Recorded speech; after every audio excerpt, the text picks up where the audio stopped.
Salut à tous, c'est Thomas Nicolon, je rentre juste de 6 semaines au cœur de la forêt congolaise.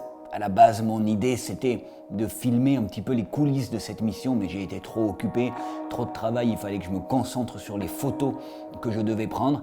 Alors ce que j'ai décidé, c'est de vous faire une petite vidéo sur le matériel photo que j'ai emporté avec moi pendant ces 6 semaines au Congo. J'espère que ça vous intéressera. Juste avant de partir, il y a la marque Think Tank qui m'a envoyé ce super sac. C'est le Elite 45 litres. Et ce qui est super avec ce sac, c'est qu'il est construit comme un sac de rando avant d'être un sac photo, ce qui fait qu'il est très très confortable à porter. Donc vraiment super sac, et vous allez voir, il y a pas mal de place pour le matériel photo, mais aussi pour du matériel supplémentaire de camping par exemple, puisqu'on a dû dormir en forêt pas mal de fois pendant cette mission. Voilà, on commence. Sur le côté, bien évidemment, la place pour une bouteille d'eau. De l'autre côté, on a mon trépied. J'ai opté pour ce voyage pour un trépied petit et léger parce que je savais que j'allais marcher tous les jours avec ce sac à dos sur le dos. Et donc, il me fallait un kit de matériel plutôt léger et pas encombrant. Et donc, ce petit trépied Jitso Traveler, il est super pour ce genre de choses. Ensuite, on a un premier compartiment juste là devant. Il y a plein de choses qui peuvent rentrer dedans. Souvent, j'optais pour mon poncho de pluie, essentiel dans la forêt tropicale, mais il y a bien évidemment beaucoup d'autres choses qui peuvent rentrer là-dedans. Ici, ce compartiment, on peut l'enlever et on a la poche de devant dans laquelle je mets mon MacBook Pro qui me sert sur le terrain. Il y a beaucoup de photographes qui vont sur le terrain sans ordinateur portable. Moi, je ne peux pas, j'en ai besoin pour les photos. Tous les soirs, je vide mes cartes mémoire, j'ai besoin de mon ordinateur pour ça, et je fais parfois des premiers edits des photos et du voyage de la mission sur le terrain. J'ai absolument besoin de mon ordinateur portable. Ici, dans ce compartiment, j'ai aussi une softbox. J'y reviendrai tout à l'heure quand je vous parlerai du reste du matériel. Donc il y a aussi pas mal de choses, bien évidemment, qui peuvent rentrer dans ce large compartiment avant. J'avais aussi des stylos dedans pendant la mission, mes carnets de notes, et aussi une chemise avec des documents à l'intérieur, autorisation de tournage, etc., etc. Toutes ces choses essentielles sur le terrain. Ce que j'aime bien aussi dans ce sac, c'est qu'en haut, on a cette section qui permet en fait d'y mettre ce qu'on veut, bien sûr, mais moi j'y mettais chemise, pantalons et des serviettes et d'autres choses comme ça qui sont des affaires de camping en fait, puisque comme je disais, on a passé de nombreuses semaines en forêt, et donc j'avais besoin de transporter pas seulement du matériel photo, mais aussi plein d'autres choses. Donc ça, pour ça, c'est super. Ici, on a même encore une autre poche dans laquelle je mets un AirTag. Avant de passer à l'intérieur du sac, je vais vous montrer ce qu'il y a dans ce compartiment tout en haut, qui est clairement mon compartiment préféré de tout le sac, parce qu'il est très vaste et on peut y mettre beaucoup de choses. Alors, qu'est-ce qu'on a là-dedans ? Matériel pour nettoyer, donc un pinceau de nettoyage déjà, lampe frontale, batterie externe pour l'ordinateur, toujours le kit de nettoyage ici, batterie externe pour le téléphone portable, des piles, des accus supplémentaires pour le flash notamment, toujours pour le nettoyage. Il faut que ça soit sous la main au cas où, pour le nettoyage aussi.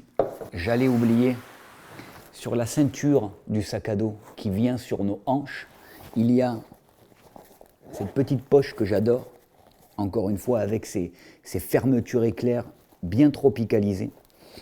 Ici, j'ai mon téléphone portable et c'est très utile parce que quand je suis sur le terrain, j'ai tout le temps envie de prendre mon téléphone pour faire des photos, des vidéos, notamment pour les réseaux sociaux. Et je ne peux pas mettre le téléphone dans la poche de mon pantalon avec la sueur ça va pas, parce que du coup l'objectif du téléphone est toujours embué. Alors du coup je le mets là-dedans et c'est très pratique. C'est protégé de l'humidité, protégé de la pluie éventuellement, de la sueur, et c'est facilement accessible. On va aller à l'intérieur du sac. Il faut forcer pas mal pour ouvrir la fermeture éclair. C'est le revers de la médaille d'avoir un sac qui est bien tropicalisé et qui ne laisse pas passer l'eau et l'humidité. Mon appareil principal, c'est le Canon R3. Pourquoi ? Parce qu'il est tropicalisé, il résiste à tout et il a d'excellentes performances en basse lumière, ce qui est le plus important pour moi puisque dans la forêt tropicale, il n'y a pas de lumière. Mon deuxième boîtier, c'est le Canon R5, plus petit, plus de mégapixels, mais plus léger et moins encombrant. Je suis en train de me filmer avec en ce moment, donc c'est pour ça que je ne peux pas vous le montrer. Et sur le Canon R5, il y a le 24-70 mm 2.8. C'était mon objectif principal pour cette mission.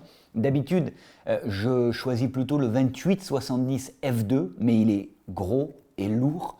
Et encore une fois, pour une mission où il y a beaucoup de marches, il fallait que mon sac à dos soit le plus léger possible. Donc j'ai opté pour le 24-70 2.8. Et d'ailleurs, en backup du 24-70 2.8, j'avais ce 35 mm que Canon France m'a prêté, merci Canon. Et c'est un super objectif, tout petit, tout léger, ça ne change rien de le mettre dans le sac à dos. Donc on ne perd rien à l'avoir, et c'est au cas où mon objectif principal a un problème sur le terrain, avec ça, je peux remplacer mon objectif principal et continuer la mission. C'est pour ça que c'est important d'avoir des objectifs de secours, au cas où on ait des problèmes. Pour ça aussi que je travaille avec 2 boîtiers, au cas où il y en a un qui a un problème. C'est bien évidemment très important parce que je travaille dans des zones si isolées que s'il y a un problème de matériel, je ne peux pas remplacer le matériel. Donc super objectif, très bonne qualité sur ce 35 mm, donc un très bon choix.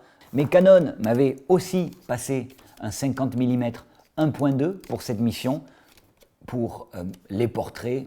C'est formidable, merci Canon, je l'ai beaucoup utilisé. Ensuite, j'ai toujours avec moi mon 100 mm macro de Canon. Toujours avec moi parce que pour ce qui est reptiles, amphibiens et invertébrés, il faut un objectif macro. Et quand on est dans la forêt tropicale, on croise souvent ce genre d'animaux. Et si on n'a pas cet objectif, on ne peut pas les photographier comme il se doit. Donc pour moi, c'est absolument essentiel d'avoir cet objectif toujours avec moi. Au niveau de la lumière, j'ai toujours avec moi un flash Canon. Ici, c'est le 600EX2 RT, Super Speedlight. Encore une fois, j'en prends 2 avec moi, au cas où j'ai des problèmes avec l'un d'entre eux. Mais c'est parfait, je l'utilise avec la softbox que je vous ai montré tout à l'heure. Ça se clipse ici, c'est aimanté et c'est super. Avec ça, on peut faire des photos macro de vie sauvage, mais aussi des portraits. Et ça permet de lever les ombres pour photographier les gens qui travaillent autour de moi, gardes forestiers, biologistes, etc. Beaucoup de batteries supplémentaires. Des filtres gradués que j'utilise le plus possible. J'ai aussi des filtres plus classiques que je peux visser au bout de mes objectifs, filtres polarisants, filtres ND, etc. Et quoi qu'il en soit, tous mes objectifs sont équipés de filtres protecteurs qui n'ont pas d'effet d'incidence sur les photos ou sur la qualité de l'image, mais qui permettent de protéger les objectifs. Protection contre la pluie pour le sac à dos. J'allais oublier le dernier objectif que je ne pouvais pas mettre dans le sac à dos parce qu'il est trop gros et je préférais l'avoir proche de moi au cas où pour la vie sauvage. Encore une fois, prêté par Canon France, 600 mm f4. Je savais que j'allais partir dans une zone où j'allais voir beaucoup d'oiseaux. Très, très utile. Merci Canon pour ce bel objectif. Donc voilà, on a l'essentiel de mon matériel. Il y a beaucoup d'autres choses que j'ai emportées avec moi, notamment au niveau de la lumière, au niveau du drone, etc. Je peux pas tout vous montrer, ça prendrait plus de temps, mais peut-être à l'avenir, je le ferai si ça vous intéresse. J'espère en tout cas que vous avez vu des choses intéressantes pendant cette vidéo. C'est peut-être un petit peu une vidéo pas intéressante pour certaines personnes, mais en tout cas, ça me permet de vous montrer ce que j'emporte avec moi. C'est assez léger comme matériel. Habituellement, je pars plus lourd que ça, mais là, je savais que c'était une mission où il y allait avoir des jours et des jours de marche, et donc il fallait que mon sac à dos ait toujours un poids raisonnable. Et ça a été le cas.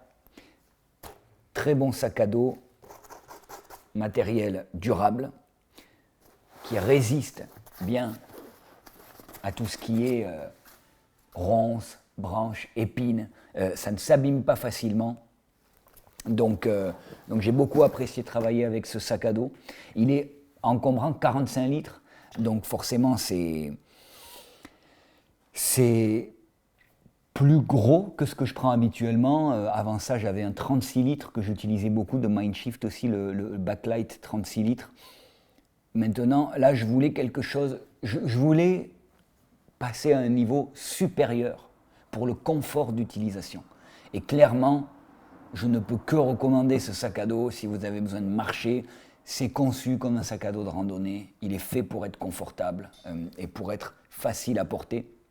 Donc c'est un grand oui pour ce sac à dos. Et la prochaine fois que je pars en mission, je vous fais une bonne, belle vidéo de mon travail et des coulisses de mon travail sur le terrain. En attendant, merci d'avoir regardé cette vidéo et à bientôt.